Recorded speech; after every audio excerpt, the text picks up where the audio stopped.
Seguimos con la verdad concreta, el programa de MEDA de Bien Común. Y como habíamos prometido al principio del programa, queremos charlar con Gustavo Vera, legislador y titular de la Alameda, un poco de lo que fue el encuentro ayer en Cañuelas, en esta mesa interinstitucional de lucha contra el narcotráfico. Bueno, ayer se desarrolló la tercera mesa interinstitucional en la provincia de Buenos Aires, que básicamente lo que hace es tomar regiones a iniciativa de los intendentes. La primera que se tomó fue Marcos Paz, la segunda La Barría, que de por sí es bastante grande. La tercera que se tomó fue ayer Cañuelas, Esteban Echeverría y Almirante Brown. ¿Quiénes participan de esta mesa? Los intendentes de esas localidades, los jueces federales, los jueces provinciales, los fiscales provinciales, los fiscales federales, los obispos y pastores, las organizaciones de la sociedad civil, el Ministerio de Justicia Provincial, el Ministerio de Justicia de Seguridad Provincial también. Bueno, y esto permite de alguna manera que se vaya creando una red de confianza en la cual se van volcando datos para reconfigurar y completar el mapa del delito y actuar con un criterio de bloque de legalidad. O sea, frente a un delito vinculado a crimen organizado, nosotros sabemos que en general los esclavistas tienen buenos abogados, conocen las argucias de la ley, saben de qué manera, de alguna manera, jugar al truco cuando tienen una causa judicial para nunca ser condenados. Pero bueno, esto se lo derrota cuando existe una red de confianza y un criterio de bloque de legalidad. Para hacerlo popular, digamos, a ver, Al Capone no fue preso por la cantidad de temas mafiosos que cometió, sino porque no pagaba impuestos.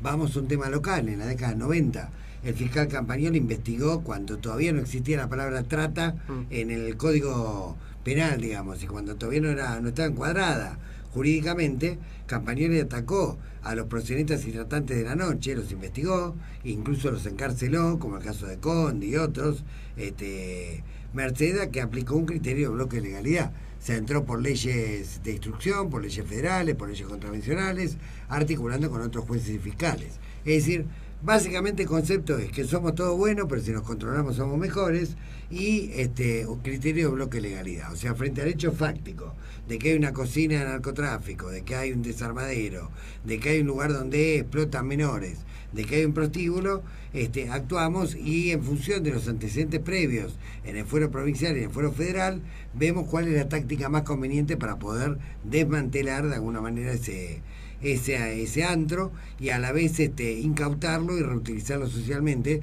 en beneficio de la sociedad y por supuesto rescatar y reinsertar laboralmente a las víctimas. ¿Cómo evitás para que en estas localidades no quede solo en una foto, ¿no? Porque lo que uno piensa desde afuera dice, bueno, se junta el intendente, el juez, el fiscal, la sociedad civil. ¿Cómo haces para que eso no quede en una foto de lanzamiento como el día de ayer y pase a los hechos concretos? ¿Qué se establece después de esta reunión? ¿Cómo participan? Lo que se establece básicamente es que, bueno, depende de la voluntad política de los intendentes, que en todas las mesas que se han constituido la están siguiendo, esa voluntad política se está expresando. Incluso hay intendentes que llaman por la tercera reunión y participan sistemáticamente de las reuniones, a pesar de que los jueces envían representantes, los fiscales también, o a veces los concejales.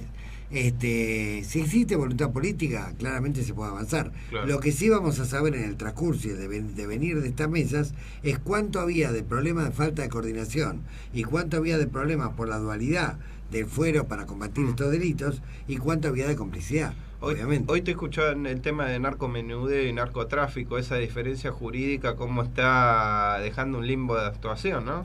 Tal cual, es la coartada perfecta, digamos, para que se hagan todos los distraídos, para que digan que es todo un problema de falta de coordinación, de falta de complementariedad entre el fuero provincial y el fuero federal, pero, digamos, también puede ser el perfecto taparrabos para cualquier cómplice de esta mafia. Y yendo a la política de narcotráfico a nivel nacional y a nivel internacional, ahora con la victoria de Donald Trump en Estados Unidos y lo que la posición de la Argentina en el tema de lucha con el narcotráfico, con algunas figuras bastante cuestionadas. ¿Cómo ves a nivel nacional y regional la lucha contra el narcotráfico? Bueno, en primer lugar, el señor Roncaglia, jefe de la Federal, y el señor Bresi, jefe de la Bonaerense, en la época de Cristina Fernández de Kirchner ocupaban el lugar de jefe de la División de Drogas Peligrosas, Bresi de la Bonaerense, Roncaglia de la Federal, y extrañamente han sido ascendidos a jefe de las dos fuerzas principales que hay en el país, como si hubiera sido un mérito, y hay que recordar que en la época en que eran jefes de la División de Drogas Peligrosas, tanto en provincia como a nivel federal, ya la ONU caracterizaba que la Argentina era el primer consumidor latinoamericano de cocaína y el tercer exportador mundial. Por lo tanto, si estos datos que presentan Naciones Unidas son objetivos, lo que hay que hacer con el jefe de la División de Drogas Peligrosas es separarlo del cargo, investigar su patrimonio, claro, y no ascenderlo a jefe de la federal. Lo que pasa es que lo han hecho bajo, de alguna manera, el influjo de la DEA, de la DEA norteamericana, o sea, y lo han admitido, de hecho, los ministros de seguridad. O sea, vos decís que la DEA, o sea, un organismo norteamericano, la DEA determina funcionarios argentinos. Bueno, esto lo ha reconocido Ritondo y lo ha reconocido incluso el propio Macri cuando tuvo el episodio del Fino Palacios. Sí. O sea, que se deja aconsejar e inclusive que lleva a la práctica las sugerencias que le hacen a organismos internacionales de este tipo. Ahora, lo que hay que saber es que la DEA no es lo que se piensa, algo que combate de alguna manera sin cuartel el narcotráfico, claro, sino que lo que hace es regular el mercado para el principal abastecedor en Latinoamérica de ese mercado, que es Norteamérica, y por lo tanto no es casual que los mismos punteros que antes trabajaban para Baskin o para Aníbal Fernández ahora estén trabajando para la DEA. En este caso Roncaglia y Bresi, o sea, los mismos que estaban en la División de Drogas Peligrosas y no hacían nada, y por el contrario hay muchas sospechas de que había un cocho generalizado, ahora están premiados, digamos, con los títulos máximos en la federal y en la bonaerense, con lo cual, más allá de Hillary y más allá de Donald Trump, lo que sí podemos confirmar con total precisión es que estos jefes van a continuar en sus cargos, claro, y van a continuar en sus cargos mientras sea la DEA la que diseñe la política argentina, cuando lo que hay que hacer es crear una especie de DEA latinoamericana o una agencia de investigación a escala Mercosur que obviamente se dedica a sus propias prioridades y defiende el propio interés de esta gran patria grande que conformamos con el resto de los países latinoamericanos. Y esto requiere, digamos, salir de la trampa de esta falsa polarización que nos pretenden instalar, donde por un lado está la liberalización de la droga como solución, claro, despenalización total de y consumo, por el otro la militarización total en el combate contra la droga. No es ni una cosa ni la otra. Esto es un trabajo preventivo, es un trabajo punitivo, es un trabajo de asistencia y es un trabajo que requiere 90% de inteligencia y 10% de fuerza. Ahora, para poder mancomunar esa inteligencia y poder darle volumen y poder darle espesor, es necesario, digamos, que funcione coordinadamente. Gustavo, hablando de esto de la fuerza y la inteligencia, vos con el Papa Francisco hace muchos años y la Alameda viene trabajando en la lucha contra el narcotráfico. En el día de ayer salió un artículo en La Nación como solo con el radar de Tartagal se detecta un vuelo diario de Bolivia a la Argentina que puede traer desde cerca de 20 toneladas al mes de cocaína. ¿Eso se emparenta con otros problemas que tiene la Argentina, como una falta de ejército, por ejemplo? Porque en ese artículo habla de que no tenés ni pilotos capacitados. Si tuvieras los aviones no tenés ni pilotos capacitados.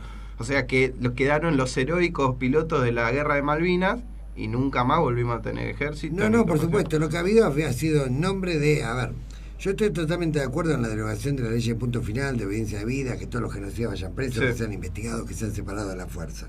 Pero no hay que arrojar al niño con la bañadera. Acá lo que se ha hecho en estas 3 décadas ha sido un sistemático debilitamiento del ejército, al punto tal de que hoy el ejército no está en condiciones no de defender el territorio, sino ni siquiera de cuidar sus propios bienes. Es sabido que hay una causa penal por robo sistemático de armas en Campo de Mayo, a pesar de que tendría que haber un protocolo muy estricto. Es sabido concretamente que ha habido un saqueo de los narcos, digamos, de 26.000 proyectiles en la provincia de Santa Fe, en la ciudad de San Lorenzo. Claro. Por lo tanto, hoy te podría decir que el ejército no está en condiciones ni siquiera de enfrentar una barra brava de fútbol de un equipo de la B. Hoy están en una situación realmente lamentable y bueno, obviamente hay que reconstituirlo en función de un modelo nacional. Se nos fue el programa, Gustavo. Ya está, la operadora nos está apuntando con una pistola, nos dice que nos tenemos